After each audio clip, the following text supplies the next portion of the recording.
I'm going to give you guys some straight talk here and bust the myth of what we've been told about what men and women look for in a partner. And I'm going to be summarizing a podcast from Dr. Paul Eastwick, who is a researcher at UC Davis, and he specializes in dating and relationship research. I'm going to link his podcast in the description below.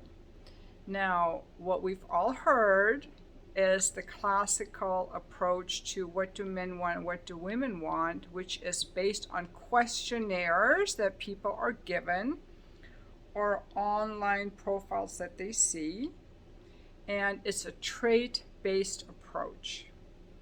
Do you like someone who's attractive? We ask you, we give you questionnaires really, and we assess mate value based on traits like attraction, resources, status, intelligence. Do these matter to you? Or maybe showing people pictures of that. Do these matter to you? And people will answer one way, but the thing about people is very interesting is that people might answer one thing, but they behave completely differently in real life, and that's where the studies fall apart. And people may evaluate someone they see online in one way, like, oh my god, this guy's really hot, and then they meet him and they're like, oh my god, he's this conceited piece of, I don't want to use cuss words quoting on this guy's study because he is very polite, but I'm just rewording it in my own way. I'm just saying that you might meet someone and you might not like them at all. Or have you ever met somebody that you didn't think was that attractive, and as you got to know them, they became more attractive? So I'm going to go into this a little bit more.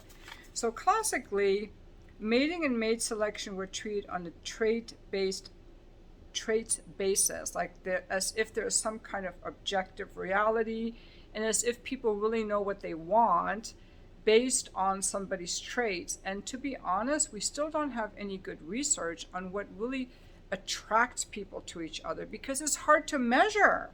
It's hard to measure, but the most simplistic way it's been done, and I'm going to say dishonestly fooling us by citing Tinder studies and these evolutionary biologists. I think they meant well, but I think they misled us by making us believe that women value status and resources and men value attraction, and it's all based on these kind of questionnaires when you ask people what's important to them.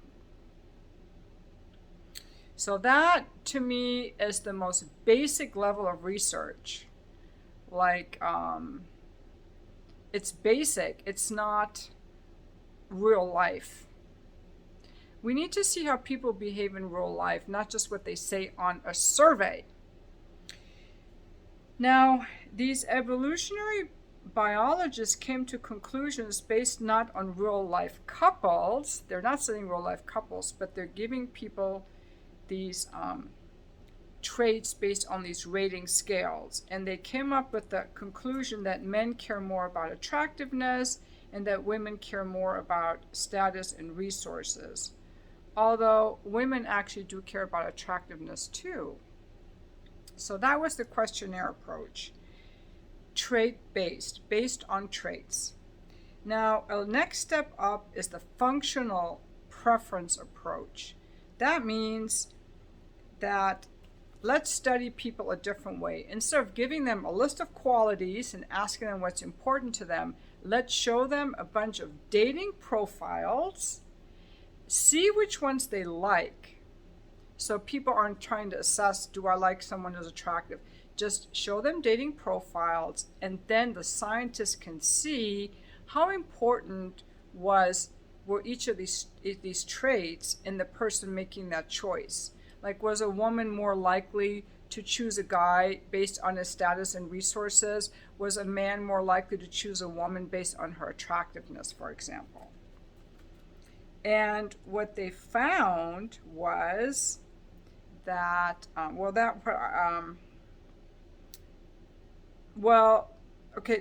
to go on. Another way of tasting functional preference, and this is where I'm going to get into some different findings than what we usually heard, is a face-to-face speed dating interaction where you're put face to face in a speed dating situation. You talk to a person for 2 or 3 minutes, then you move on to the next one, and then you decide, you give a list of which people you'd like to meet again. And what they found there is that the physical attractiveness was as powerful a predictor for women as it was for men. In other words, women were just as likely to only want to date someone who they found physically attractive as the men were. There is no difference. And I consider physical attractiveness very important too, but we're going to go on to see that it may not matter as much as you think. And so what that shows us is there's sort of a self-insight gap, that people will answer a questionnaire or survey or given a bunch of diagrams of someone in one way, but they will behave completely differently in real life. And so when you ask people about their preferences and who they would want to date, you're kind of relying, and researchers shouldn't, on someone to actually have some insight into their own motivations and attractions. And attractions are actually really hard to predict. That's why all of these dating apps with these questionnaires, even eHarmony was claiming that we can find, even the matchmakers get it wrong. There is no way of predicting how people will be attracted to each other. And I think this has a lot to do with what we find attractive based on what we were modeled in childhood and how we were treated by our parents and what we think we deserve. You know, like some women like men who are mean to them or ignore them or argue with them. And that is not captured in any of these surveys or questionnaires or even this research. Like, it's just too complicated to measure. But let's continue. So we have the trait-based approach, which is the questionnaires. That's level 1, basic level. Level 2 is a functional preference. Let me give you a dating profile or a speed dating partner, and let's see that who you like or not like, and then let me as a researcher see if these people are attractive or have resources or have status. Now, we're going to go up to one more step up. I'm going to go one step up. Well, before I do that, the qualities that seem appealing to people in the abstract have very little relation to what appeals to them in the moment. So I might say, I, as a woman, value status and resources, but there's a guy in front of me that I really like, and he has no status or resources, but I like him based on other things. That's real life research. And real life research on humans and human interaction, that's very hard to measure. There's too many variables. However, Dr. Eastwick did go on, and he did a meta-analysis of hundreds of studies, I believe, with tens of thousands of participants. And these participants were either dating or married. So this is even better. Let's see about these couples who are actually dating or married, if men value attractiveness more and women value status and resources more. Let's look at real couples. Okay, I would like to see the evolutionary biologists do that research, but to date I haven't seen it. Now here was the question. Are women happier in relationships with men who have more resources? And are men happier in relationships with women who have more resources? And actually, there was, get ready, drum roll, drum roll, drum roll. There was no difference between the sexes in this regard.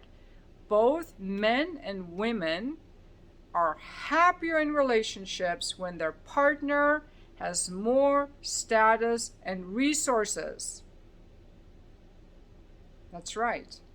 Even men are happier in relationships when the woman has more status and resources rather than less. And you've never heard this anywhere else, because what they teach you in the manosphere and the evolutionary biologists and the Tinder profiles, what they try to tell you is men don't give a shit about a female's status and resources. Yes, they do. And they're happier in a relationship with the woman who has it. So they found no evidence of sex differences. Now, this was a meta-analysis of many studies. I forgot how many, I think hundreds, with tens of thousands of participants in actual relationships. And I think that is more important than what someone fills out on a questionnaire. Now, attraction also depends on how long we've known someone. And Dr. Eastwick went on to speak of a more relational approach, where he's actually testing how people evaluate each other after they know each other. So there's several ways that he went about evaluating how people feel about someone they've known for a long time. First, as a little background, is that our ancestral past was not about, when we lived in tribes and when we were starting the agricultural age and so on, we weren't thinking about how hot is this guy, how many resources does he have. It was more about how compatible am I with this person? Can we be interdependent? Can our families support each other? How well do we fit together? How well do we work together? Can we raise costly offspring together? Those were the things people considered. How compatible are we? And so he did a study with students, I'm assuming at UC Davis, I don't know, in the class, and people were asked to rate everybody else in the class at the beginning of the semester in terms of their attractiveness. And the consensus was pretty high. The majority of people agreed on which people were attractive and which people were unattractive, which people seemed to have more status and resources than others, and which people they would want to date. However, there was some idiosyncratic variance, meaning that maybe the majority of people thought this guy was really hot, but some women thought he wasn't. And maybe the majority of women thought this guy was very unattractive, but there'd be a couple women who thought he was very attractive, as an example. But what they found, and I think we can all relate to this, as I get to know you better, I like you even more or less. And that evaluation feeds into my judgment about how attractive you are. So I might start out with the semester with the guy who's like, this is in my own words, this isn't his. Like, I might say this guy's just a 6, but he's funny and he's caring and he's empathetic and he's smart and he leads the group, and I like his energy and he's happy. He turns into a 10. And so he becomes more attractive to me. So what he actually found in the study was, by the end of the semester, when people took the survey again, the consensus was very low. In other words, maybe the majority of people thought this guy was attractive to them, but fewer people agreed on that at all as they got to know him, because our individual preferences and how we judge and evaluate a person is very individualistic.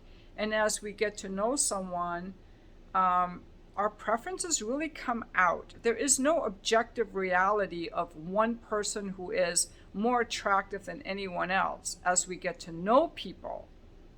I mean, a lot of people might agree that a certain celebrity is very attractive, but you get to know, like Ellen DeGeneres. I used to think she was really attractive, but as I got to know what her personality was, now I found her very ugly. But some people might still find her attractive because they like narcissists. This is just my own addition to this video. Okay, now, another study he did, referring to this compatibility-based approach, is he did a study on people who knew each other well, like certain people were asked, I'm assuming this is how it sounds to me, to give a list of their friends and acquaintances, maybe ex-spouses, friends and acquaintances, and then these friends and acquaintances were asked to rate the person on their attractiveness. on the romantic attractiveness. And you would think that so many different people knowing this person would reach some kind of consensus about how attractive this person is. But there's a huge variance. Again, what you can get out of this is there are, no matter who you are, there are going to be people who will find you a good romantic people who know you well. Some of them will find you a good romantic partner, and some will find you a poor romantic partner. Now, some people will say, well, what about the couples who seem so mismatched? Like, what about the really schlubby guy with the really attractive woman? And what he says to that is that, first of all, that women are generally more attractive than men. So usually the woman in a couple is more attractive than the guy because women are more attractive than men by a half a standard deviation. But also, what can explain these mismatches is that, see, if couples just meet online, let's say, and they're really going on looks or money, they could be very similar. But if couples meet in more like a social setting, or they've gotten to know each other over time and they're valuing each other based on other factors, you could see greater variance in their attractiveness levels. Because she's with him because he really has a great personality that she likes, and she just fell in love with him. So it's these couples that have come together because they've known each other for a long period of time, like the students in the class, let's say, or maybe even longer, and that's why they're together. It would be interesting to know if people who meet online are more likely to break up because they're evaluating each other just based on their looks and superficial traits, whereas people who meet each other through knowing each other for a long period of time in social networks have a lot more to go on, and they can evaluate each other based on compatibility, and that is where real love comes out, in my opinion.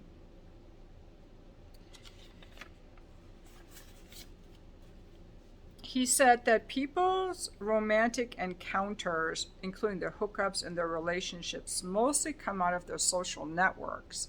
And that's good news for everybody because I think that expanding our social networks is good for us individually, and it's good for meeting people. And it's good for meeting people where we're not just evaluating a partner based on their attractiveness or their money. We can actually get to know people and see if we like them. And his main tip to people is to expand your social network. That is where most of your relationships will come from. And he also suggests, like, if you go on a Tinder date and you don't hit it off with that person, you can add them to your friendship circle and your social network, and maybe you'll be invited to a party where you can meet a friend of their friends. Actually, after listening to that video, that podcast, I listened to it about last Monday, I decided that I need to expand my social networks. This is an area when I heard that, I'm like, wake up, Sharzad. I had a little wake up call, and I'm like, I need to expand my social network. And so right now I've signed up for like 6 or 7 different social events through meetup.com and through other groups where I'm going to be interacting with people and getting to know people. And I want to see if I can add to my friendship network and get out of the house more. Because what I also see in myself and a lot of other people is that we've kind of started like being more on our phones, and I don't think that humans really thrive by just being on our phones. I mean, it's great. I'm on my phone right now making a video, but I also interact with people in real life, like my clients, and I meet a lot of younger men. The guys under 30 are constantly on their phones watching porn. So they have a really difficult time when they're with a real woman. I coach them through that. I help them in my coaching business with these clients. And so, but I know for myself, like, it's so important for us to not turn into a society that lives in the metaverse. I know Mark Zuckerberg wants us to live in the metaverse, but I'm not giving in to his demands. I want to stay relational. Anyway, so those are some thoughts. So online dating really disadvantages certain people that don't score high on attractiveness, status, or resources. And And also, the people who are really good looking often have a very bad personality. Did you know that? They're very conceited because they haven't had to work on themselves. Like, I'm not a 10. I had to work on my personality. Now, whether I pulled it off or not, that's up to you to decide. But I'm not going to just score people just based on my looks alone, nor would I want to. Like that OnlyFans model in Florida who ended up ending her boyfriend. Heard about that one? She stabbed him. Very good-looking woman, but you know, Amber Heard, and I could go on and on. But anyway, the good news is that getting out of the house and expanding our social network is good for us. We can get involved in activities we like, and we're more likely to meet people. And it's not about any one trait. It's about who you're being. And there isn't like one objective reality of who is attractive. People have different preferences. Some women like nerdy guys. Some women like submissive guys. Not everybody wants an alpha chat type of guy or tall. I myself don't like really tall guys because my neck hurts when I kiss them. Like my preferred height is like 5'8", 5'9". It used to be 6'2", but not anymore. It doesn't matter what you look like. There'll be someone for you, but you've got to get out there and interact with people so they can get to know you and find out the beautiful treasure that you already are. And thank you for watching my video.